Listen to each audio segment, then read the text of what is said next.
ನಮ್ಮ ಕಾನೂನು ಟೀಮ್ ಕಡೆಯಿಂದ ಎಲ್ರಿಗೂ ನಮಸ್ತೆ. ಸೊ ಒನ್ಸ್ ಅಗೇನ್ ಇವಾಗ ನಾವು ಬ್ಯಾಕ್ ಬಂದಿದ್ದೀವಿ. 4th ಯೂನಿಟ್ ಮುಗಿಸ್ಕೊಂಡು ಬಂದ್ವಿ. UPSC ಎಲೆಕ್ಷನ್ ಕಮಿಷನ್ ಬಗ್ಗೆ ಟಾರ್ಷಿಯಸ್ ಲಿಯಾಬಿಲಿಟಿ ಆಗಿರ್ಬೋದು ಅಥವಾ ಕಾಂಟ್ರಾಕ್ಟ್ ಲಿಯಾಬಿಲಿಟಿ ಆಗಿರ್ಬೋದು, ಇಂಥವೆಲ್ಲ ವಿಷಯಗಳನ್ನ 4th ಯೂನಿಟಲ್ಲಿ ನೋಡ್ತಾ ಬಂದ್ರಿ. ಈಗ 5th ಯೂನಿಟಿಗೆ ಎಂಟ್ರಿ ಕೊಟ್ಟಿದ್ದೀರಾ. 5th ಯೂನಿಟಲ್ಲಿ ನಾನು ಆಲ್ರೆಡಿ ಸಿಲೆಬಸ್ನ ಎಕ್ಸ್ಪ್ಲೇನ್ ಮಾಡಿದ್ದೇನೆ, ಮತ್ತೆ ಏನು ಎಕ್ಸ್ಪ್ಲೇನ್ ಮಾಡೋವಂಥ ಅವಶ್ಯಕತೆ ಇಲ್ಲ. ಓಕೆ, ಫಸ್ಟು ಪಾರ್ಟ್ 1 ನೀವು ಪ್ರತಿಯೊಂದು ವಿಷಯದ ಪಾರ್ಟ್ 1 ಓಪನ್ ಮಾಡಿದರೆ ಅದರಲ್ಲಿ ಸಿಲೆಬಸ್ ಕಾಪಿ ಇರುತ್ತೆ. ದಯವಿಟ್ಟು ಮತ್ತೊಂದು ಸಲ ಹೇಳ್ತೇನೆ, ಸಿಲೆಬಸ್ ಕಾಪಿನ ಒಂದೆರಡು ಸಲ ದಯವಿಟ್ಟು ನೋಡ್ಕೊಂಡು ಬನ್ನಿ. Syllabus copy is very very important. ಏನಿದೆ ಸಿಲೆಬಸ್ಸಲ್ಲಿ, ಏನು ಹೇಳ್ತಾ ಇದ್ದಾರೆ ಅನ್ನೋವಂಥದ್ದನ್ನು ತಿಳ್ಕೊಳ್ಳೋ ಅಂಥದ್ದು ತುಂಬ ಇಂಪಾರ್ಟೆಂಟ್ ಆಗಿರುತ್ತೆ. ಸೊ ಅದಕ್ಕೆ ಸಿಲೆಬಸ್ ಕಾಪಿನ ದಯವಿಟ್ಟು ಒಂದ್ಸಲ ನೋಡ್ಕೊಂಡು ಬನ್ನಿ.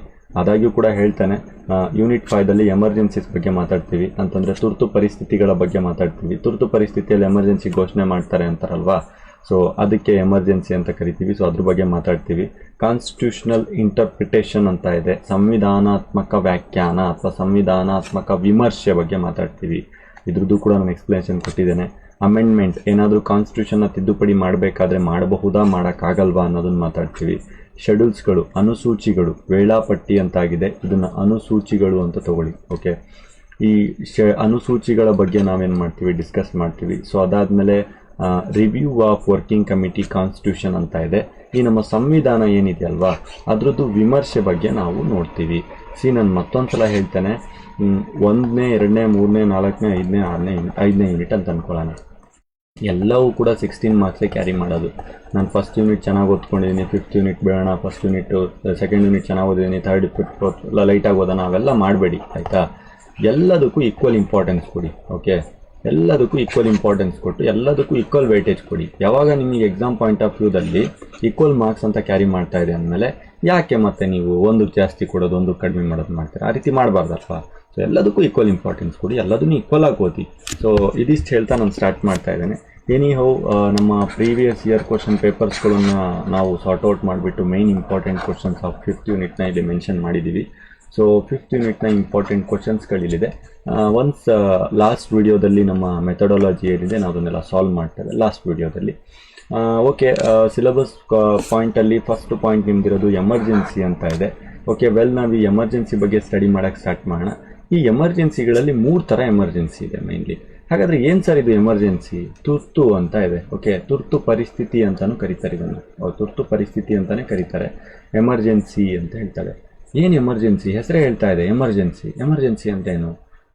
ಒಂಥರ ಸಡನ್ಲಿ ಸರ್ಕಮ್ಟೆನ್ಸಸ್ಗಳನ್ನು ಅನ್ಕಂಟ್ರೋಲೆಬಲ್ ಆಗುವಂಥದ್ದನ್ನ ನಾವು ಎಮರ್ಜೆನ್ಸಿ ಅಂತ ಕರಿತೀವಿ, ಯಾವುದೇ ಎಮರ್ಜೆನ್ಸಿ ಅಂತ ಕರಿತೀವಿ. ಈ ರೀತಿ ನಮ್ಮ ಕಾನ್ಸ್ಟಿಟ್ಯೂಷನಲ್ಲಿ ಏನು ಸರ್ ಇದು ಎಮರ್ಜೆನ್ಸಿ? ಕಾನ್ಸ್ಟಿಟ್ಯೂಷನಲ್ಲಿ ಏನು ಸರ್ ಈ ತುರ್ತು ಪರಿಸ್ಥಿತಿ? ಇದು ಯಾವ ರೀತಿಯ ತುರ್ತು ಪರಿಸ್ಥಿತಿ ನಾವು ಓದ್ತೀವಿ ಅಂತಂತಂದರೆ, ಒಬ್ವಿಯಸ್ಲಿ ಏನಾದರೂ ಸಮ್ ಪ್ರಾಬ್ಲಮ್ಸ್ ಆಯ್ತಪ್ಪ ನಮ್ಮ ದೇಶಕ್ಕೆ, ನಮ್ಮ ದೇಶದಲ್ಲಿ ರಾಜ್ಯದಲ್ಲಿ ಪ್ರಾಬ್ಲಮ್ಸ್ ಆಯಿತು, ದೇಶದಲ್ಲಿ ಪ್ರಾಬ್ಲಮ್ಸ್ ಆಯಿತು, ಹಣಕಾಸಿನ ಸಮಸ್ಯೆ ಆಯಿತು. ಈ ಟೈಮಲ್ಲಿ ಅನ್ನಿಸ್ತು ಇಲ್ಲ, ಈಗ ಸಡನ್ ಸಿಚುವೇಶನ್ ಚೇಂಜ್ ಆಗ್ತಾ ಇದೆ, ಈ ಟೈಮಲ್ಲಿ ನಾವು ಟೇಕ್ ಓವರ್ ಮಾಡಿಕೊಂಡು ಒಂದು ಕಡೆ ಮಾತ್ರ ಮಾಡಬೇಕು, ಈ ಟೈಮಲ್ಲಿ ಪಾರ್ಲಿಮೆಂಟು ಅಸೆಂಬ್ಲಿ ಎಲ್ಲ ನಡ್ಸೋಕ್ಕಾಗಲ್ಲ, ಫಸ್ಟು ದೇಶ ಉಳಿಬೇಕು ಅನ್ನೋ ರೀತಿ ಸಿಚುವೇಶನ್ಸ್ಗಳೇನಾದರೂ ಕ್ರಿಯೇಟ್ ಆದಾಗ ಅದನ್ನು ನಾವು ಎಮರ್ಜೆನ್ಸಿ ಅಂತ ಕರಿತೀವಿ. ಆಬ್ವಿಯಸ್ಲಿ ಕ್ಲಿಯರಾಗಿ ಅರ್ಥ ಆಗ್ತಿದೆಯಲ್ವಾ? ಸೊ ಇದಿಷ್ಟೇ ಎಮರ್ಜೆನ್ಸಿ. ಓಕೆ, ಹಾಗಾದರೆ ಎಮರ್ಜೆನ್ಸಿ ಅನ್ನೋದನ್ನೇನಾದರೂ ಒಂದು ಸ್ವಲ್ಪ ಡೆಫಿನೇಷನ್ ಹೇಳಿ ಸರ್, ಏನು ಹೇಳುತ್ತೆ ಅಂತಂದರೆ ನೋಡಿ, the circumstances arising suddenly that's calls for immediate action by the public authorities under the power of the especially granted to them ಅಂತ ಇದೆ. ಅಂತಂದರೆ ಈ ಸಂದರ್ಭಗಳು ಉದ್ಭವ ಆಗುತ್ತೆ, ಸಡನ್ನಾಗಿ ಸಂದರ್ಭಗಳು ಉದ್ಭವ ಆಗ್ತಾ ಇದೆ. ಏನಂತ? ಒಂದು ಇಮಿಡಿಯೇಟ್ ಆ್ಯಕ್ಷನ್ ತೊಗೋಬೇಕಪ್ಪ. ಆ ಇಮಿಡಿಯೇಟ್ ಆ್ಯಕ್ಷನ್ನು ಥ್ರೂ ಪಬ್ಲಿಕ್ ಅಥಾರಿಟಿಯಿಂದ ತೊಗೋಬೇಕು ಅನ್ನುವಂಥ ಒಂದು ಆ್ಯಕ್ಷನ್ ತೊಗೊಳ್ಳೋದನ್ನು ಕಾನ್ಸ್ಟಿಟ್ಯೂಷನಲ್ಲಿ ಹೇಳ್ತೀವಿ. ಹಾಗಾದರೆ ಯಾವ್ಯಾವ ರೀತಿ ಸರ್ ಅಪ್ಲೈ ಮಾಡ್ತಾರೆ ಅಂತಂದರೆ ಮೇನ್ಲಿ 3 ಥರ ಅಪ್ಲೈ ಮಾಡ್ತಾರೆ. ನೋಡಿ, ನಾನು ಜನರಲಾಗಿ ಹೇಳ್ತೇನೆ, ಅರ್ಥ ಮಾಡ್ಕೊಳ್ಳೋಕೆ ಟ್ರೈ ಮಾಡಿ. ಎಮರ್ಜೆನ್ಸಿ 3 ಥರ ಇದೆ ಸರ್, ಆಯಿತಾ? ಇದು ಯಾಕೆ ಹೇಳ್ತಾ ಇದ್ದೀನಿ ಅಂತಂದರೆ, ಈಗ ಹೇಳ್ತಾ ಇರೋವಂಥದ್ದು ಇದೆಯಲ್ವಾ, ಈ ವಿಡಿಯೋದಲ್ಲಿ ಆದರೂ ಒಂದು ಎಮರ್ಜೆನ್ಸಿ ಅಷ್ಟೇ ಎಕ್ಸ್ಪ್ಲೇನ್ ಮಾಡ್ತೇನೆ ನಾನು. ನೆಕ್ಸ್ಟ್ ಇನ್ನೊಂದು 2 ವಿಡಿಯೋನು ನೋಡಬೇಕಾಗುತ್ತೆ, 1-2 ವಿಡಿಯೋ 2ನೇ 3ನೇ ಎಮರ್ಜೆನ್ಸಿ ನೋಡ್ತಾರೆ. So it's A major concept sir. Exam purpose ಏನು ಬರುತ್ತಾ? Most important question sir emergency. ಓಕೆನಾ? 10 ಮಾರ್ಕ್ಸಿಗೆ ಕೇಳಿಲ್ಲ ಅಂದರೂ ಕೂಡ 6 ಮಾರ್ಕ್ಸಿಗಾದರೂ ಯಾವುದನ್ನಾದರೂ ಕೇಳ್ತಾರೆ ಸರ್, ಅಷ್ಟು ಇಂಪಾರ್ಟೆಂಟ್ ಎಮರ್ಜೆನ್ಸಿ. ಓಕೆನಾ? ಈ ಯೂನಿಟಲ್ಲಿ. ಹಾಗಾದರೆ ಎಮರ್ಜೆನ್ಸಿಗಳು ಯಾವುದ್ಯಾವುದಿದೆ ಸರ್? ಎಮರ್ಜೆನ್ಸಿಗಳು ನ್ಯಾಷನಲ್ ಎಮರ್ಜೆನ್ಸಿ ಅಂತ ಇದೆ, ಅಂದರೆ ರಾಷ್ಟ್ರೀಯ ತುರ್ತು ಪರಿಸ್ಥಿತಿ. ರಾಷ್ಟ್ರಕ್ಕೆ ಏನಾದರೂ ಸಂಬಂಧಪಟ್ಟಿದ್ದು, ರಾಷ್ಟ್ರಕ್ಕೆ ಏನಾದರೂ ಸಮಸ್ಯೆ ಆದಾಗ, ದಂಗೆ ಉಂಟಾದಾಗ, ಆಕ್ರಮಣ ಉಂಟಾದಾಗ ಬೇರೆ ರಾಷ್ಟ್ರಗಳಿಂದ ಈ ಎಮರ್ಜೆನ್ಸಿನ ಘೋಷಣೆ ಮಾಡ್ತಾರೆ. ಎರಡನೇದು ನಾವು ಕ್ಯಾಶುವಲ್ ಆಗಿ ಸ್ಟೇಟ್ ಎಮರ್ಜೆನ್ಸಿ ಅಂತ ಕರಿತೀವಿ, ಅಂದರೆ ರಾಜ್ಯ ತುರ್ತು ಪರಿಸ್ಥಿತಿ ಅಂತ ಕರಿತೀವಿ. ರಾಜ್ಯದಲ್ಲಿ ಏನಾದರೂ ಇಂಬ್ಯಾಲೆನ್ಸ್ ಆದಾಗ, ರಾಜ್ಯದಲ್ಲಿ ಶಾಂತಿ ಇಂಬ್ಯಾಲೆನ್ಸ್ ಆದಾಗ, ಕಾನೂನು ಇಂಬ್ಯಾಲೆನ್ಸ್ ಆದಾಗ, ರಾಜ್ಯದಲ್ಲಿ ಗೌರ್ಮೆಂಟ್ ಇಂಬ್ಯಾಲೆನ್ಸ್ ಆದಾಗ, ಸರಿಯಾಗಿ ಗೌರ್ಮೆಂಟ್ ನಡೀದೇ ಇದ್ದಾಗ, ಸೊ ಆ ಟೈಮಲ್ಲೂ ಕೂಡ ಎಮರ್ಜೆನ್ಸಿನ ಡಿಕ್ಲೇರ್ ಮಾಡ್ತಾರೆ, ಅದನ್ನು ಸ್ಟೇಟ್ ಎಮರ್ಜೆನ್ಸಿ ಅಂತ ಕರಿತೀವಿ. ಹಾಗಾದರೆ ಸರ್ ಇದು ಇನ್ನೊಂದು ಎಮರ್ಜೆನ್ಸಿ ಯಾವುದು? ಫೈನಾನ್ಷಿಯಲ್ ಎಮರ್ಜೆನ್ಸಿ, ಹಣಕಾಸಿನ ತುರ್ತು ಪರಿಸ್ಥಿತಿ ಅಂತ. ಏನು ಸರ್ ಇದು ಹಣಕಾಸಿನ ತುರ್ತು ಪರಿಸ್ಥಿತಿ ಅಂದರೆ, ನಮ್ಮ ಹತ್ರ ಹಣಕಾಸು ಈಗ ಈ ಶೇರ್ ಮಾರ್ಕೆಟ್ ಅವು ಇವು ಅಂತೆಲ್ಲ ಇರುತ್ತೆ, ಅದಾದಮೇಲೆ ನಮ್ಮಲ್ಲಿ ಬಜೆಟ್ಟು ಮಂಡನೆ ತಗೊಳ್ಳೋದು ಕೊಡೋದು ಎಲ್ಲ ಇರುತ್ತೆ, ಇಂಪೋರ್ಟ್ ಎಕ್ಸ್ಪೋರ್ಟ್ ಎಲ್ಲ ಮಾಡ್ತಾ ಇರ್ತೀವಿ. ಸಮ್ ಸಿಚುವೇಶನ್ಸ್ ಎಂತ ಬಂದಿರುತ್ತೆ ಅಂದರೆ ಸ್ಕ್ಯಾಟಿ ಉಂಟಾಗ್ಬಿಡುತ್ತೆ, ಸ್ಕ್ಯಾಟಿ ಮೀನ್ಸ್ ಶಾರ್ಟೇಜ್ ಉಂಟಾಗ್ಬಿಡುತ್ತೆ, ನಮ್ಮ ಹತ್ರ ಏನಕ್ಕೂ ಕೂಡ ನಮ್ಮ ಹತ್ರ ದುಡ್ಡಿರಲ್ಲ. ಆ ಟೈಮಲ್ಲಿ ಕೂಡ ಫೈನಾನ್ಷಿಯಲ್ ಎಮರ್ಜೆನ್ಸಿನ ಅನೌನ್ಸ್ ಮಾಡ್ತಾರೆ. ಸರ್ ಹಾಗಾದರೆ ಇದರಲ್ಲಿ ಯಾವ್ದಾವ್ದು ಅನೌನ್ಸ್ ಮಾಡಿದ್ದಾರೆ? ನ್ಯಾಷನಲ್ ಎಮರ್ಜೆನ್ಸಿನ ಅನೌನ್ಸ್ ಮಾಡಿದ್ದಾರೆ, ಸ್ಟೇಟ್ ಎಮರ್ಜೆನ್ಸಿ ಅಂತ ಲೆಕ್ಕ ಇಲ್ಲ ಬಿಡಿ, ಅಷ್ಟು ಸಲ ಅನೌನ್ಸ್ ಮಾಡಿದ್ದಾರೆ. ಕರ್ನಾಟಕದಲ್ಲಿ 6ಕ್ಕಿಂತ ಜಾಸ್ತಿ ಟೈಮ್ ಎಮರ್ಜೆನ್ಸಿ ಅನೌನ್ಸ್ ಮಾಡಿದ್ದಾರೆ. ಸರ್ ಈ ಥರ ಎಮರ್ಜೆನ್ಸಿ ಅನೌನ್ಸ್ ಮಾಡಿದಾಗ ಏನು ಸರ್ ಎಫೆಕ್ಟ್ಸ್ ಆಗುತ್ತೆ? ಕರ್ನಾಟಕ ಸ್ಟೇಟಿಗೆ ಏನು ಸರ್ ಅವಾಗ ಸಮಸ್ಯೆ ಆಗಿತ್ತು 6ಕ್ಕಿಂತ ಹೆಚ್ಚಿಗೆ ಟೈಮ್ ಮಾಡಿದ್ದಾರೆ? ಒಬ್ವಿಯಸ್ಲಿ ಅದನ್ನೇ ಪಾಠದಲ್ಲಿ ಕೇಳ್ತಿರಲ್ವ. ನೆಕ್ಸ್ಟು ನ್ಯಾಷನಲ್ ಎಮರ್ಜೆನ್ಸಿ ಏನಾದರೂ ಮಾಡಿದರೆ ಯಾವ ರೀತಿ ಇರುತ್ತೆ ಸರ್ ಸಿಚುವೇಶನ್ ನಮ್ಮ ದೇಶದಲ್ಲಿ? ಅದನ್ನು ಕೂಡ ನಾನು ಎಕ್ಸ್ಪ್ಲೇನ್ ಮಾಡ್ತೀನಿ, ಇದೇ ವಿಡಿಯೋದಲ್ಲಿ ಎಕ್ಸ್ಪ್ಲೇನ್ ಮಾಡ್ತೀನಿ, ದಯವಿಟ್ಟು ಕೇಳಿ. ಅದಾದಮೇಲೆ ಸರ್ ಇದು ಫೈನಾನ್ಷಿಯಲ್ ಎಮರ್ಜೆನ್ಸಿ ಇಲ್ಲಿವರೆಗೂ ಅನೌನ್ಸ್ ಮಾಡಿದಾರಾ? ಹಣಕಾಸಿನ ಎಮರ್ಜೆನ್ಸಿ ಇಲ್ಲ, ಇಲ್ಲಿವರೆಗೂ ಅನೌನ್ಸ್ ಮಾಡದೇ ಇರೋ ಎಮರ್ಜೆನ್ಸಿ ಯಾವುದು ಅಂದರೆ ಫೈನಾನ್ಷಿಯಲ್ ಎಮರ್ಜೆನ್ಸಿ. ಫೈನಾನ್ಷಿಯಲ್ ಎಮರ್ಜೆನ್ಸಿ ಇಲ್ಲಿವರೆಗೂ ಅನೌನ್ಸ್ ಮಾಡಿಲ್ಲ. ಇದಿಷ್ಟು ನಿಮಗೆ ಬೇಸಿಕ್ ಕಾನ್ಸೆಪ್ಟ್ಗಳು. ಎಮರ್ಜೆನ್ಸಿ ಅಂದ್ರೇನು, ಎಮರ್ಜೆನ್ಸಿ ಯಾಕೆ ಮಾಡ್ತಾರೆ, ಎಮರ್ಜೆನ್ಸಿ ಹೇಗಿರುತ್ತೆ ಏನು ಅಂತ ಇಷ್ಟು ಬೇಸಿಕ್ ಕಾನ್ಸೆಪ್ಟ್ಗಳು. ವೆಲ್, ಈಗ ಒಂದು ಬೇಸಿಕ್ ಕಾನ್ಸೆಪ್ಟ್ಗಳು ನೀವು ಅರ್ಥ ಮಾಡ್ಕೊಂಡ್ಮೇಲೆ ಒಂದೊಂದಾಗಿ ಮತ್ತು ನಾವು ಕಲಿತಾ ಹೋಗ್ಬೇಕಲ್ವಾ? ಸೊ ಒಂದೊಂದಾಗಿ ಕಲಿತಾ ಹೋಗೋಣ. ಈಗೇನು ಹೇಳುತ್ತೆ ನ್ಯಾಷನಲ್ ಎಮರ್ಜೆನ್ಸಿ ಅಂತ ನೋಡೋಣ. ನಾನು ನಿಮ್ಗೆ ಆಲ್ರೆಡಿ ಹೇಳಿದೆ, ನ್ಯಾಷನಲ್ ಅಂತ ಇದೆ, ರಾಷ್ಟ್ರೀಯ, ಎಮರ್ಜೆನ್ಸಿ ಅಂತ ಇದೆ, ತುರ್ತು. ಓಕೆನಾ? ತುರ್ತು ಪರಿಸ್ಥಿತಿ ಅಂತಂದರೆ ಏನು ಹೇಳ್ತಾ ಇದೆ? ರಾಷ್ಟ್ರೀಯ ಮಟ್ಟದಲ್ಲಿ ಆಗುವಂತಹ ತುರ್ತು ಪರಿಸ್ಥಿತಿ ಅಂತ ಹೇಳ್ತಾ ಇದೆ. ಸರ್ ಯಾವಾಗ ಸರ್ ಇಂಥ ಎಮರ್ಜೆನ್ಸಿ ಬರುತ್ತೆ? ನೋಡಿ ಇಲ್ಲಿದೆ, ವಾರ್. ಈಗ ಬೇರೆ ದೇಶ ನಮ್ಮ ದೇಶಕ್ಕೆ ಆಕ್ರಮಣ ಹೇಳ್ಬಿಡ್ತು, ಆಯಿತಾ? ಎಂಥ ಆಕ್ರಮಣ ಹೇಳ್ತು ಅಂತಂದರೆ, ಈಗ ತುಂಬ ಸಿವಿಯರ್ ಪೊಸಿಷನ್ಗೆ ಬಂದುಬಿಟ್ವಿ ನಾವು ಬಂದಾಗ ಎಮರ್ಜೆನ್ಸಿನ ಡಿಕ್ಲೇರ್ ಮಾಡುತ್ತೆ. ಎಮರ್ಜೆನ್ಸಿನ ಒನ್ಸ್ ಡಿಕ್ಲೇರ್ ಮಾಡ್ತು ಅಂತಂದರೆ ಬೇರೆ ದೇಶಕ್ಕೆ ಹೋಗ್ತಿರೋ ಎಕ್ಸ್ಪೋರ್ಟ್ ಇಂಪೋರ್ಟ್ನ ಕಂಟ್ರೋಲ್ ಮಾಡೋಕ್ಕೆ ಸ್ಟಾರ್ಟ್ ಮಾಡುತ್ತೆ, ಸೀರಿಯಸ್ಲಿ ಕಂಟ್ರೋಲ್ ಮಾಡೋಕ್ಕೆ ಸ್ಟಾರ್ಟ್ ಮಾಡುತ್ತೆ, ಚೆಕಿಂಗ್ ಸ್ಟಾರ್ಟ್ ಆಗುತ್ತೆ. ಆಮೇಲೆ ನ್ಯೂಸ್ ಪೇಪರು ಮೀಡಿಯಾದನ್ನು ಕಂಟ್ರೋಲಿಗೆ ತೊಗೊಳುತ್ತೆ, ಯಾಕಂದರೆ ಇಲ್ಲಿ ನಮ್ಮದ್ರಲ್ಲಿ ಇಂಟರ್ನಲ್ ಏನು ಗಲಭೆ ನಡಿಬಾರ್ದಲ್ಲ. ಸೊ ಮೀಡಿಯಾದನ್ನು ಕಂಟ್ರೋಲ್ ತೊಗೊಳಕ್ಕೆ ಸ್ಟಾರ್ಟ್ ಮಾಡುತ್ತೆ, ನ್ಯೂಸ್ ಪೇಪರ್ ಇವೆಲ್ಲ ಕಂಟ್ರೋಲಿಂಗ್ ಸ್ಟಾರ್ಟ್ ಆಗುತ್ತೆ, ಪೊಲೀಸ್ ಸಿಸ್ಟಮ್ ಟೈಟ್ ಆಗುತ್ತೆ, ಸಮ್ ಆರ್ಟಿಕಲ್ಸ್ಗಳೇ ಕಟೇಲ್ ಆಗಿಬಿಡುತ್ತೆ. ನಮ್ಮ ಫಂಡಮೆಂಟಲ್ ರೈಟ್ ನಮಗೆ ಇದ್ದೇ ಇದೆ ಅಂತ ಹೇಳ್ತೀವಲ್ಲ, ನ್ಯಾಷನಲ್ ಎಮರ್ಜೆನ್ಸಿ ಟೈಮಲ್ಲೂ ಕೂಡ ಇದು ಆಗುತ್ತೆ. ಸೊ ಒಂದು ವಾರ್ ಅಂತ ಹೇಳಿದೆ. ಸೊ ಇನ್ನೊಂದು ಏನಾದರೂ ಹೇಳ್ಬೇಕಂದ್ರೆ ಅಗ್ರೇರಿಯನ್ ಇದು ಇನ್ನೊಂದು ಹೇಳ್ಬೇಕು, ಅಗ್ರೆಷನ್ ಆರ್ ಆರ್ಮ್ಡ್ ರೆಬೆಲಿಯನ್ ಅಂತ. ರೆಬೆಲಿಯನ್ ಅಂತ ಹೇಳಿ ಕರಿತೀವಿ ನಾವು. ಓಕೆನಾ? ರೆಬೆಲಿಯನ್ ಅಂತಂದರೆ ಸಶಸ್ತ್ರ ದಂಗೆ ಅಂತ ಹೇಳಿ ಕರಿತೀವಿ. ನಮ್ಮ ದೇಶದಲ್ಲೇ ಕೆಲವೊಂದು ಕಡೆ ಇದೆ, ನಮ್ಮ ಈ ಕರ್ನಾಟಕದಲ್ಲಿ ಶಿವಮೊಗ್ಗದ ತೀರ್ಥಹಳ್ಳಿ, ಹೊಸನಗರ, ಕೊಡಗು ಇಂಥ ಕಡೆ ಎಲ್ಲ ಇನ್ನೂ ಕೂಡ ಆ್ಯಕ್ಟಿವ್ ಇದ್ದಾರೆ ಅಂತ ನ್ಯೂಸ್ ಇದೆ. ಸೊ ಒಂದು ಕ್ರೈಮ್ ಹೇಳ್ತಾ ಇದ್ದೀನಿ ನಾನು. ಆಮೇಲೆ ಈ ಆಂಧ್ರ ಪ್ರದೇಶದಲ್ಲಿ, ಕಾಡಿನ ಪ್ರದೇಶದಲ್ಲಿ, ತಮಿಳುನಾಡು, ಕೇರಳ, ಮಧ್ಯಪ್ರದೇಶ್, ಗುಜರಾತ್ ಎಲ್ಲ ಕಡೆ ಇದ್ದಾರೆ. ಇವರೆಲ್ಲ ಏನು ಮಾಡ್ತಾರೆ ಅಂತಂದರೆ, ಸರ್ಕಾರದ ಅಪೋಸ್ ಆಗಿ ಏನಾದರೂ ಒಂದು ತನ್ನಲ್ಲಿ ವೆಪನ್ಸ್ಗಳನ್ನ ಇಟ್ಕೊಂಡು ಅಪೋಸ್ ಆಗ್ತಾಗ ಆ ಟೈಮಲ್ಲಿ ಕಂಟ್ರೋಲ್ ಟೇಕ್ ಓವರ್ ತೊಗೋಬೇಕಂದ್ರೆ ನ್ಯಾಷನಲ್ ಎಮರ್ಜೆನ್ಸಿನ ಹಾಕ್ತಾರೆ. ಸೊ ಇದಿಷ್ಟು ಟೈಮಿಂಗ್ಸ್ ಯಾವಾಗ ಹಾಕ್ತಾರೆ ಅಂತೇಳಿ. ಓಕೆನಾ? ಸೊ ಇಲ್ಲಿ ಯಾರು ಹಾಕ್ತಾರೆ ಅಂತಂತಂದರೆ ಪ್ರೆಸಿಡೆಂಟು ಹಾಕ್ತಾರೆ. ಓಕೆನಾ? ಪ್ರೆಸಿಡೆಂಟ್ ಹಾಕ್ತಾರೆ. ಓಕೆ, ಇದು ನ್ಯಾಷನಲ್ ಎಮರ್ಜೆನ್ಸಿ ಬೇಸಿಕ್ ಇನ್ಫಾರ್ಮೇಷನ್ ಇಲ್ಲಿವರೆಗೆ ಆಯಿತು. ಈಗ ಒಂದು ಬೇಸಿಕ್ ಇನ್ಫಾರ್ಮೇಷನ್ ಆದಮೇಲೆ ಈ ನ್ಯಾಷನಲ್ ಎಮರ್ಜೆನ್ಸಿ ಗ್ರೌಂಡ್ಸ್ಗಳೇನು ಸರ್ ಅಂತಂದರೆ, ನ್ಯಾಷನಲ್ ಎಮರ್ಜೆನ್ಸಿ ಏನೋ ಹಾಕಬೇಕು ಅದೇನೋ ಹೇಳಿದ್ರಿ. ಓಕೆ, ಹಾಗಾದರೆ ಯಾವ್ಯಾವ ಆಧಾರಗಳ ಮೇಲೆ ನ್ಯಾಷನಲ್ ಎಮರ್ಜೆನ್ಸಿನ ಹಾಕ್ತಾರೆ ಸರ್? ಮೇಲ್ಗಡೆ ಏನು ನಾನು ಬೇಸಿಕ್ ಇಂಟ್ರೊಡಕ್ಷನ್ ಕೊಟ್ಟೆ, ಬೇಸಿಕಲಿ ಅವೇ ಆಧಾರಗಳನ್ನು ನಾವು ಆಧಾರಗಳು ಅಂತೀವಿ. ಅಂಡರ್ ಆರ್ಟಿಕಲ್ 352 ಅದು ಅನುಚ್ಛೇದ 352 ಪ್ರಕಾರ ಮೊದಲನೇದು, ಭಾರತದ ಭದ್ರತೆಗೆ ಏನಾದರೂ ಧಕ್ಕೆ ಉಂಟಾದರೆ, ಯುದ್ಧ ಅಥವಾ ಆಕ್ರಮಣ ಅಥವಾ ಸಶಸ್ತ್ರ ದಂಗೆ, ಅದನ್ನ ನೋಡಿ, ಸೆಕ್ಯೂರಿಟಿಗೆ ಏನಾದರೂ ಸಮಸ್ಯೆ ಉಂಟಾದರೆ, ಅದು ವಾರ್ ಕ್ರಿಯೇಟ್ ಮಾಡುವಂಥದ್ದಾಗಿರ್ಬೋದು ಅಥವಾ ಒಂದು ಅಗ್ರೆಸಿವ್ ಆರ್ಮ್ಡ್ ರೆಬೆಲಿಯನ್ ಕ್ರಿಯೇಟ್ ಮಾಡುವಂಥದ್ದಾಗಿರ್ಬೋದು. ಈ ರೀತಿ ಏನಾದರೂ ಸಮಸ್ಯೆನ ಉಂಟು ಮಾಡೋದಾದರೆ, ಅರ್ಥ ಆಗ್ತಿದೆಯಲ್ಲ ನನಗೆ? ಈ ರೀತಿ ಸಮಸ್ಯೆನ ಏನಾದರೂ ಉಂಟು ಮಾಡೋದಾದರೆ ಏನಾಗುತ್ತೆ ಅಂತಂದರೆ ಡಿಕ್ಲೇರ್ ಮಾಡ್ತಾರೆ, ಇದೊಂದು ಗ್ರೌಂಡ್ಸ್ ಆಗಿ ತಗೊತಾರೆ. ನ್ಯಾಷನಲ್ ಎಮರ್ಜೆನ್ಸಿನ ಇದೊಂದು ಗ್ರೌಂಡ್ಸ್ ಆಗಿ ಹಿಡ್ಕೊಂಡು ಪ್ರೆಸಿಡೆಂಟು, ಇಲ್ಲ ತುಂಬ ಸಮಸ್ಯೆ ಇದೆ, ವಾರ್ ಆಗೋ ಸಾಧ್ಯತೆಗಳಿದೆ, ಅಗ್ರೆಷನ್ ಆರ್ಮ್ಡ್ ರೆಬೆಲಿಯನ್ ಆಗೋ ಸಾಧ್ಯತೆಗಳಿದೆ, ಸೊ ನಾವೀಗ ಅನೌನ್ಸ್ ಮಾಡ್ಕೊಳ್ಳೋಣ ಅಂತೇಳಿ ಯಾರು ರೂಲಿಂಗ್ ಪ್ರೆಸಿಡೆಂಟ್ ಇರ್ತಾರೆ, ಸೊ ಅವರು ಅನೌನ್ಸ್ ಮಾಡ್ತಾರೆ. ಸೊ ಇದಿಷ್ಟು ಯಾರು ಅನೌನ್ಸ್ ಮಾಡ್ತಾರೆ ಅನ್ನೋವಂಥದ್ದು ಇಲ್ಲಿದೆ. ಮತ್ತೆ ಸಿಂಪಲ್ ಇಲ್ಲಿ ಪ್ರೆಸಿಡೆಂಟ್ ಅಂತ ಹೆಸರು ಹಾಕಿದ್ದಾರೆ ಅಷ್ಟೇ, ಮತ್ತೆ ಅದೇ ರೀಸನ್ಸ್ಗಳನ್ನು ಬರೆದಿದ್ದಾರೆ, ಇವರೆಲ್ಲ ಅನೌನ್ಸ್ ಮಾಡ್ತಾರೆ ಅಂತ. ವೆಲ್, ಈಗ ಈ ನ್ಯಾಷನಲ್ ಎಮರ್ಜೆನ್ಸಿ ಏನು ಡಿಕ್ಲೇರ್ ಮಾಡ್ತಾ ಇದ್ದಾರೆ, ಸೊ ಇದು ಎರಡು ಥರ ಇದೆ. ಒಂದು ಇಂಟರ್ನಲ್ ನ್ಯಾಷನಲ್ ಎಮರ್ಜೆನ್ಸಿ ಅಂತ ಇದೆ, ಇನ್ನೊಂದು ಎಕ್ಸ್ಟರ್ನಲ್ ನ್ಯಾಷನಲ್ ಎಮರ್ಜೆನ್ಸಿ ಅಂತ ಇದೆ. ಇದು ಟೈಪ್ ಅನ್ನೋದಕ್ಕಿಂತ ಒಂದು ಸ್ವಲ್ಪ ಕಾನ್ಸೆಪ್ಟ್ ಕ್ಲಾರಿಟಿ ಅಷ್ಟೇ. ಇಂಟರ್ನಲ್ ಅಂತಂತಂದರೆ ಹೇಳಿದ್ನಲ್ಲ, ನಮ್ಮಲ್ಲೇ ನಕ್ಸಲೈಟ್ಸ್ಗಳು ಆಮೇಲೆ ಟೆರರಿಸ್ಟ್ಗಳು ಅನ್ನೋ ನಮ್ಮಲ್ಲೇ ಏನಾದರೂ ಇದ್ರು ಅಂತಂತಂದರೆ, ಸೊ ಅದನ್ನು ಇಂಟರ್ನಲ್ ಅಂತ ಹೇಳಿ ಕರಿತೀವಿ. ಉದಾಹರಣೆ ನಾನು ಹೇಳಿದೆ, ನಮ್ಮ ಕರ್ನಾಟಕದಲ್ಲಿ ಅಥವಾ ಮಧ್ಯಪ್ರದೇಶ್, ಗುಜರಾತ್, ಮಹಾರಾಷ್ಟ್ರ ಎಲ್ಲ ಕಡೆ ಇದ್ದಾರೆ, ಅಸ್ಸಾಂ, ಈ ನಾರ್ತ್ ಈಸ್ಟ್ ಕಂಟ್ರೀಸ್ಗಳಲ್ಲಂತೂ ಮೇಘಾಲಯ ಅಸ್ಸಾಮಲ್ಲೆಲ್ಲ ಸುಮಾರು ಜನ ಇದ್ದಾರೆ. ಅವ್ರವ್ರದ್ದೇ ಒಂದು ಟೀಮ್ ಕಟ್ಕೊಂಡು ವೆಪನ್ಗಳನ್ನು ಹಿಡ್ಕೊಂಡು ದೇಶದ ವಿರುದ್ಧ ಒಂದು ಇದನ್ನ ಮಾಡ್ತಾರೆ, ದಂಗೆ ಎದಳಿಸ್ತಾರಲ್ಲ, ಅದನ್ನೆಲ್ಲ ಇಂಟರ್ನಲ್ ಅಂತೀವಿ. ಎಕ್ಸ್ಟರ್ನಲ್ ಅಂದರೆ ಆಬ್ವಿಯಸ್ಲಿ ಬೇರೆ ದೇಶ, ಪಕ್ಕದಲ್ಲಿರೋ ಚೀನಾ, ಪಾಕಿಸ್ತಾನ್, ಭೂತಾನ್, ಶ್ರೀಲಂಕಾ, ಬಾಂಗ್ಲಾ, ಈ ರೀತಿಯಾದಂಥ ಬೇರೆ ಬೇರೆ ದೇಶಗಳು ನಮ್ಮ ಮೇಲೆ ಏನಾದರೂ ಆಕ್ರಮಣ ಹೇಳಿದಾಗ ಸೊ ಅದನ್ನು ಎಕ್ಸ್ಟರ್ನಲ್ ಎಮರ್ಜೆನ್ಸಿ ಅಂತ ಕರಿತೀವಿ. ಅದೇ ಕಾನ್ಸೆಪ್ಟನ್ನು ಇಲ್ಲಿ ಎಕ್ಸ್ಪ್ಲೇನ್ ಮಾಡಿದ್ದಾರೆ. ಅದನ್ನು ಗ್ರೌಂಡ್ಸನ್ನು ಹೇಳಿಬಿಟ್ಟು ಡಿಕ್ಲೇರ್ ಮಾಡ್ತಾರೆ. ಈಗ ಎಲ್ಲಿವರೆಗೂ ಬಂದ್ವಿ ಅಂತಂತಂದರೆ, ಒಂದು ನಾವು ನೋಡಿದ್ವಿ ವಾಟ್ ಈಸ್ ದಿಸ್ ಅಂತ, ನ್ಯಾಷನಲ್ ಎಮರ್ಜೆನ್ಸಿ ಅಂದರೆ ಏನು ಅಂತ ನಾವು ಫಸ್ಟ್ ನೋಡಿದ್ವಿ. ಒನ್ಸ್ ನ್ಯಾಷನಲ್ ಎಮರ್ಜೆನ್ಸಿ ಅಂದರೆ ನೋಡಿದಾದ್ಮೇಲೆ ಸೊ ಯಾವ್ಯಾವ ಆಧಾರಗಳ ಮೇಲೆ ಮಾಡ್ತಾರೆ ಅನ್ನೋದನ್ನು ಕೂಡ ನೋಡಿದ್ವಿ. ಸೊ ಅದಾದಮೇಲೆ ಸರಿ ಓಕೆ, ಈಗ ನ್ಯಾಷನಲ್ ಇದನ್ನ ಅನೌನ್ಸು ಕೂಡ ಮಾಡಿಬಿಟ್ಟಿದ್ದಾರೆ, ಸಮಸ್ಯೆನೂ ಆಗಿಬಿಟ್ಟಿದೆ, ಗ್ರೌಂಡ್ಸನ್ನು ಕೂಡ ಡಿಕ್ಲೇರ್ ಮಾಡಿಬಿಟ್ಟಿದ್ದಾರೆ.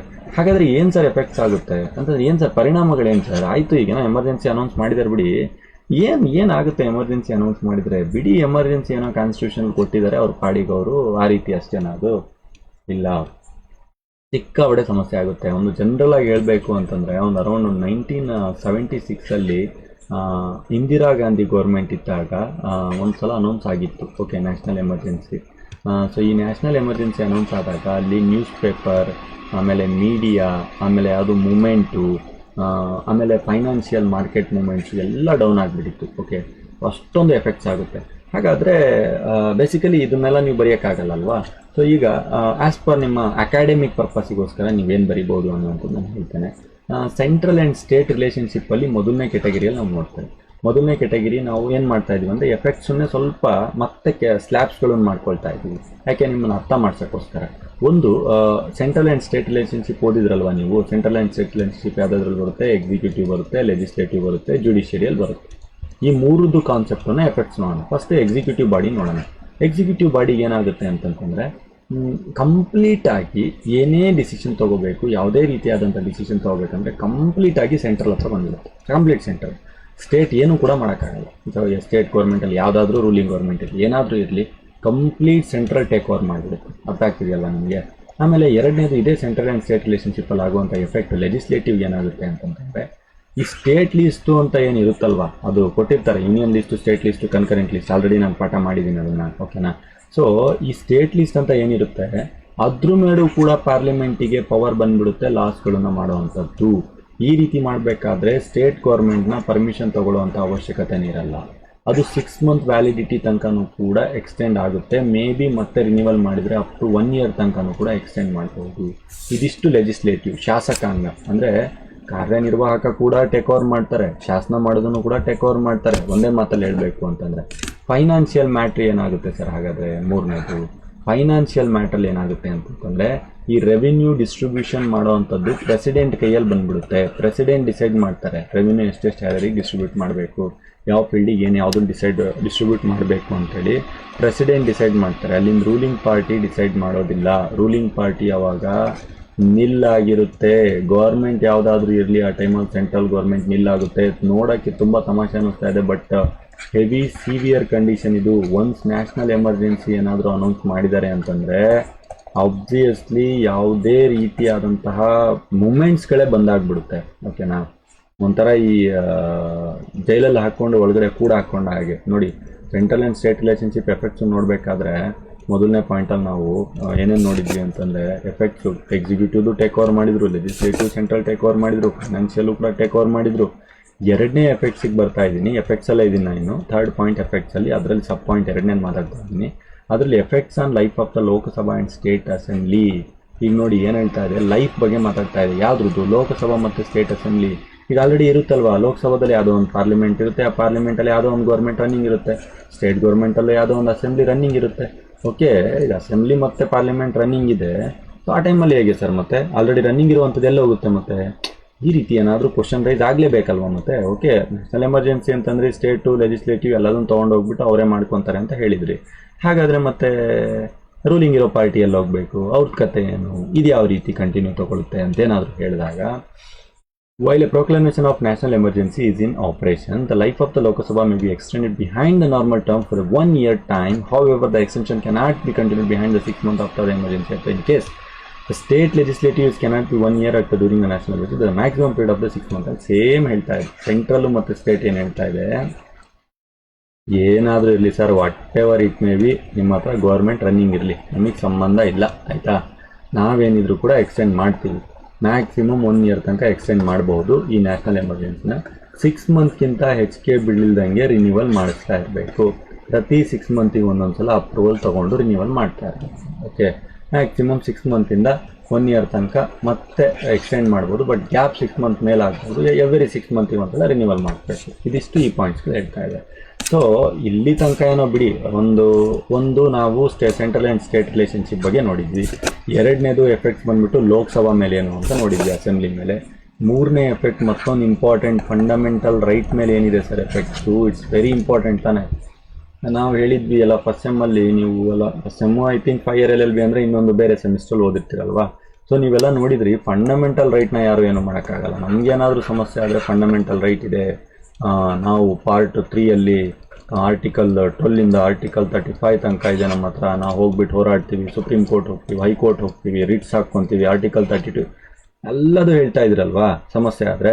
ಬಟ್ ಇಲ್ಲಿ ಏನಾಗ್ತಾ ಇದೆ ನೋಡಿ, ಒಂದೇನಾದರೂ ಒಂದ್ಸಲ ನ್ಯಾಷನಲ್ ಎಮರ್ಜೆನ್ಸಿ ಏನಾದರೂ ಅನೌನ್ಸ್ ಆಯಿತು ಅಂತಂದರೆ, ಪ್ಯೂರ್ಲಿ ಹೇಳ್ತಾ ಇದ್ದೀನಿ, ಸೊ ಅಲ್ಟಿಮೇಟ್ಲಿ ಸಿಕ್ಕಾಕೊಂಡ ಫಂಡಮೆಂಟಲ್ ರೈಟ್ಸನ್ನೇ ಕರ್ಟೆಲ್ ಮಾಡ್ಬೋದು ಅಂತ 350 ಹೇಳ್ತಾ ಇದೆ.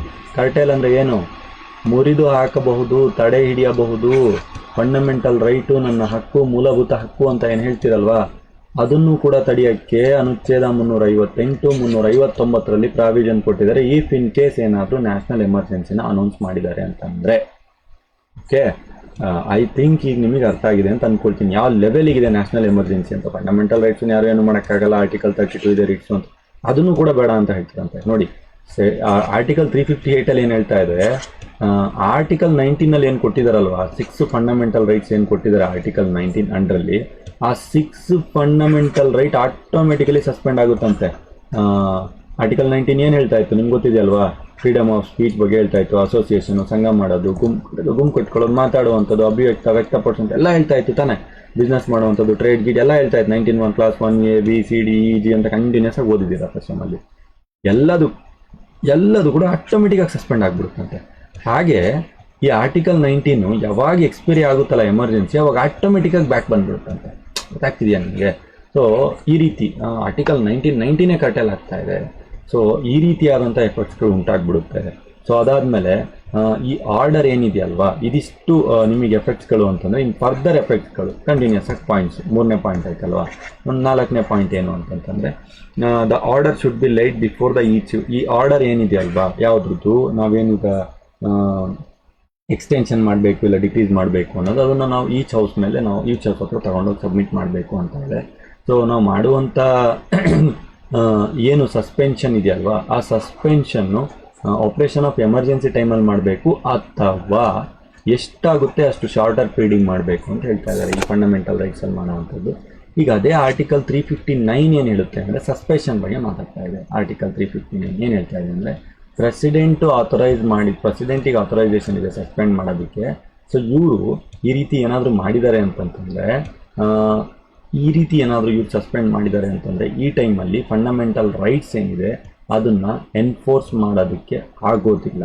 ಎಲ್ಲಿ ಕೋರ್ಟಲ್ಲಿ ಮೂವ್ ಮಾಡೋದಕ್ಕೆ ಆಗೋದಿಲ್ಲ. ಅಲ್ಲಿ ಏನೇನು ರೆಮಿಡೀಸ್ಗಳಿದೆ ಸಸ್ಪೆಂಡ್ ಮಾಡಿರುವಂಥದ್ದು, ಅವೆಲ್ಲವೂ ಕೂಡ ಫಂಡಮೆಂಟಲ್ ರೈಟ್ಸ್ಗೆ ನಾವು ಕೋರ್ಟಲ್ಲಿ ಹೋಗಿ ಕ್ವಶನ್ ಮಾಡೋಕ್ಕಾಗೋದಿಲ್ಲ. ಇಲ್ಲ ಸರ್ ನ್ಯಾಷನಲ್ ಎಮರ್ಜೆನ್ಸಿ ಇದೆ, ನನಗೆ ಪ್ರಾವಿಷನ್ ಕೊಡಿ, ಸೊ ಆ ಥರ ಎಲ್ಲ ಸೀನ್ ಇಲ್ಲ, ಕೋರ್ಟಲ್ಲಿ ನೀವೇನು ಮಾಡೋಕ್ಕಾಗೋದಿಲ್ಲ. ಸೊ ಅದಾದಮೇಲೆ the suspension of the enforcement relate to only those fundamental rights that are specified in the presidential order. ಈಗ ನೋಡಿ, ಮತ್ತೆ ಪ್ರೆಸಿಡೆನ್ಷಿಯಲ್ ಆರ್ಡರ್ ಇದೆ ಅಂತಂದರೆ, ಅಂಡರ್ ಆರ್ಟಿಕಲ್ 19(1) ಪ್ರೆಸಿಡೆಂಟ್ ಬೇಕಾದಂಗೆ A B C D E F G ಅಂತ ಇದೆಯಲ್ವಾ, ನಮ್ಮದು F ಕ್ಯಾನ್ಸಲ್ ಇದೆ ಬಿಡಿ, G ಇದೆ. ಸೊ ಇದರಲ್ಲಿ ಪ್ರೆಸಿಡೆಂಟು ಓಕೆ 19 ಕ್ಲಾಸ್ 1A ಮಾತ್ರ ನಾನು ಬಂದ್ ಮಾಡ್ತಾ ಇದ್ದೀನಿ, 19 class B C D follow ಮಾಡ್ಬೋದು ಅಂತಂದರೆ ಅದು ಮಾತ್ರ ಆಗುತ್ತೆ. ಅದು ಬಿಹೈಂಡ್ ದಟ್ ಏನೂ ಆಗಲ್ಲ. 44ನೇ ತಿದ್ದುಪಡಿಯ ಪ್ರಕಾರ ಏನು ಹೇಳಿದ್ದಾರೆ ಅಂತಂದರೆ, president cannot suspend the right to move to the court the enforcement of fundamental rights guaranteed by the 2021.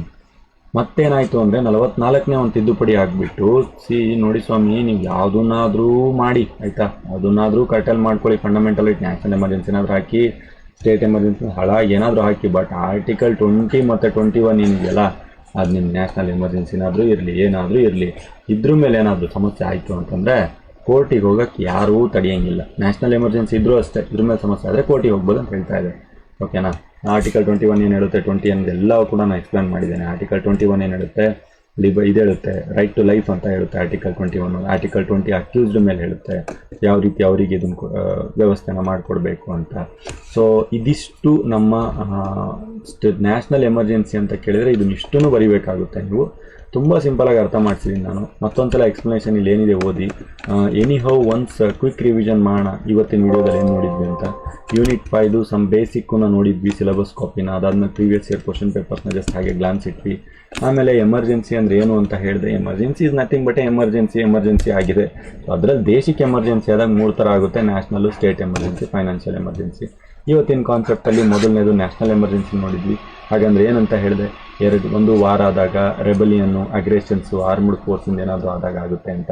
Grounds ಬಗ್ಗೆ ಮತ್ತೆ ಸೇಮ್ 352ದಲ್ಲಿ ಅದನ್ನೇ ಡಿಸ್ಕಸ್ ಮಾಡಿದೆ. ಆರ್ಟಿಕಲ್ ಬರೀಬೇಕು, ತುಂಬ ಇಂಪಾರ್ಟೆಂಟ್ ಹೇಳ್ತಾ ಇದ್ದೀನಿ. ನ್ಯಾಷನಲ್ ಎಮರ್ಜೆನ್ಸಿ ಅಂತ ಬಂದಾಗ 352 ಆರ್ಟಿಕಲ್ನ ಮೆನ್ಷನ್ ಮಾಡಿಬರಬೇಕು. ಅದಾದಮೇಲೆ ಎಫೆಕ್ಟ್ಸ್ ಅನ್ನೋದನ್ನು ಒಂದು 2-3 ಸ್ಲ್ಯಾಬ್ ಮಾಡ್ಕೊಂಡು ನೋಡಿದ್ವಿ. ಸೆಂಟ್ರಲ್ ಆ್ಯಂಡ್ ಸ್ಟೇಟ್ ರಿಲೇಷನ್ಶಿಪ್ಪಲ್ಲಿ ಎಕ್ಸಿಕ್ಯೂಟಿವ್, ಲೆಜಿಸ್ಲೇಟಿವ್, ಫೈನಾನ್ಷಿಯಲ್ ಮೂರೂ ಕೂಡ ಟೇಕ್ ಓವರ್ ಮಾಡ್ತಾರೆ ಅಂತ ನೋಡಿದ್ವಿ. 2ನೇ ಸ್ಲ್ಯಾಬಲ್ಲಿ ಲೋಕಸಭಾ ಬಗ್ಗೆ, ಲೈಫ್ ಬಗ್ಗೆ ನೋಡಿದ್ವಿ. 6 ಮಂತ್ ತನಕ ಇರುತ್ತೆ, ರಿನ್ಯೂವಲ್ ಮಾಡ್ಕೊಂಡು ಮತ್ತೆ ರಿನ್ಯೂವಲ್ ಮಾಡ್ಕೋಬೋದು ಅಂತ. 3ನೇ ಸ್ಲ್ಯಾಬಲ್ಲಿ ಫಂಡಮೆಂಟಲ್ ರೈಟ್ಸ್ ಬಗ್ಗೆ ಏನು ಸಮಸ್ಯೆ ಆಗುತ್ತೆ ಅಂತ ನೋಡಿದ್ವಿ. ಟು ಬಿ ಫ್ರ್ಯಾಂಕ್ಲಿ ಇದು ಕಂಪ್ಲೀಟ್ ಫಂಡಮೆಂಟಲ್ ರೈಟ್ಸ್ ಬಗ್ಗೆನೇ ಇದೆ. ಸೊ ಈ ಫಂಡಮೆಂಟಲ್ ರೈಟ್ಸ್ ಬಗ್ಗೆ ನಾವು ಸ್ಟಡಿ ಮಾಡ್ತಿರ್ಬೇಕಾದ್ರೆ ನೋಡಿದ್ವಿ ಯಾವ ರೀತಿ ಎಕ್ಸ್ಟೆಂಡ್ ಮಾಡ್ಬೋದು ಏನು. ಆರ್ಟಿಕಲ್ 358 ಏನು ಹೇಳುತ್ತೆ, ಆರ್ಟಿಕಲ್ 19 ಕೂಡ ಕರ್ಟೈಲ್ ಮಾಡುತ್ತೆ. ಈ ಆರ್ಟಿಕಲ್ 19ನಲ್ಲಿ ಕರ್ಟೈಲ್ ಮಾಡಬೇಕಾದ್ರೆ ಕೋರ್ಟಿನ ಮೆಟ್ಲು ಹತ್ತೋದನ್ನು 2021ಗೆ ನೀವು ಕೋರ್ಟಿನ ಮೆಟ್ಲು ಹತ್ಬೋದು ಅಂತೇಳಿ 44ನೇ ತಿದ್ದುಪಡಿಯನ್ನು ಮಾಡಿದ್ದಾರೆ. ಸೊ ಇದು ಪ್ರೆಸಿಡೆನ್ಷಿಯಲ್ ಆರ್ಡರ್ಸಲ್ಲಿ ಎಷ್ಟು ಮಟ್ಟಿಗೆ ಹೇಳಿದ್ದಾರೆ, ಯಾವುದ್ಯಾವುದನ್ನು ಅಮೆಂಡ್ಮೆಂಟ್ ಅಂತ ಹೇಳಿದ್ದಾರೆ ಅಷ್ಟೊಂದು ಮಾತ್ರ ಅಮೆಂಡ್ಮೆಂಟ್ ಮಾಡ್ಬೋದು ಅಂತ ಹೇಳಿದ್ವಿ. ಇದಿಷ್ಟು ಒಂದು ಕ್ವಿಕ್ ರಿವಿಷನ್ನು ಈ ವಿಡಿಯೋದು. ತುಂಬ ಚೆನ್ನಾಗಿ ಅರ್ಥ ಆಗ್ತಾ ಇದೆ ಅಂತ ನಾನು ಅಂದ್ಕೊಳ್ತಾ ಇದ್ದೀನಿ. ಹೋಪ್ಫುಲಿ ಏನಾದರೂ ಡೌಟ್ಸ್ ಬಂದರೆ ಕಾಲ್ ಮಾಡೋಕ್ಕೆ ನಿಮಗೆ ಕಂಪ್ಲೀಟ್ ಲಿಬರ್ಟಿ ಕೊಟ್ಟಿದ್ದೀವಿ. So there is no issue. So ನಿಮ್ಮ ಫ್ರೆಂಡ್ ಸರ್ಕಲ್ಗೆ ಹೇಳಿಬಿಟ್ಟು ಒನ್ಸ್ ಕನ್ವೀನಿಯನ್ಸ್ ಮಾಡಿ ನಿಮ್ಮದು ಶೋ ಮಾಡಿ ರೀತಿ ಎಲ್ಲ ನಡೀತಾ ಇದೆ ಅಂತೇಳಿ. ಸೊ ಅವ್ರಿಗೂ ಕಲಿಯೋಕ್ಕೆ ಅವಕಾಶ ಕೊಡಿ, ಸಜೆಸ್ಟ್ ಮಾಡಿ. ಆಫರ್ ಪರ್ಸೆಂಟೇಜ್ ಎಲ್ಲದೂ ಕೂಡ ಡಿಕ್ಲೇರ್ ಮಾಡಾಗಿದೆ. ಸೊ ಒನ್ಸ್ ಅಗೇನ್ ನಮ್ಮ ಕಾನೂನು ಟೀಮ್ ಕಡೆಯಿಂದ ಥ್ಯಾಂಕ್ ಯು ವೆರಿ ಮಚ್.